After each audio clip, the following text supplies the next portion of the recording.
అక్కడ deputy CM ఎలా పనిచేస్తున్నాడో, అక్కడ సీఎం తోటి కలిసి ఎలా ఉన్నాడో ప్రతి మీటింగ్‌లో, ఇక్కడ డిప్యూటీ సీఎం అప్పుడప్పుడు సినిమాకొచ్చినట్టుగా వచ్చిపోయి తన డిపార్ట్మెంట్‌ని కూడా వదిలేసి మిగతా వాళ్ళు పని చేస్తున్నారా లేదా మాత్రం అది జనాలకు అర్థం కావట్లేదు. ఇప్పుడు జగన్ మీద మాత్రం వెంకటేశ్వర గారు లాంటి వాళ్ళు ఏదో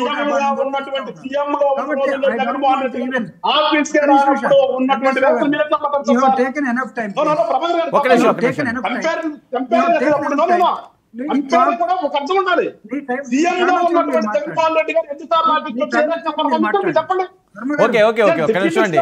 గాదే గారు మీరు మాట్లాడుతున్నారు, ఆయన మాట్లాడలేదు కదా. వినండి వినండి, మనం రెస్పెక్ట్ ఇద్దాం, ప్లీజ్. సరే సరేలేండి, వినండి వినండి, మీకు ఇస్తాను, మీకు అవకాశం. వెంకటేశ్వర గారు దయచేసి వినండి, మీరు చెప్పిందంతా విన్నాము, తర్వాత మేము రిప్లై ఇస్తున్నాం. మీకు నచ్చకపోతే తర్వాత మాట్లాడండి, డీసెంట్ గా మెయింటైన్ చేద్దాం డెకోరం. సో ఇక్కడ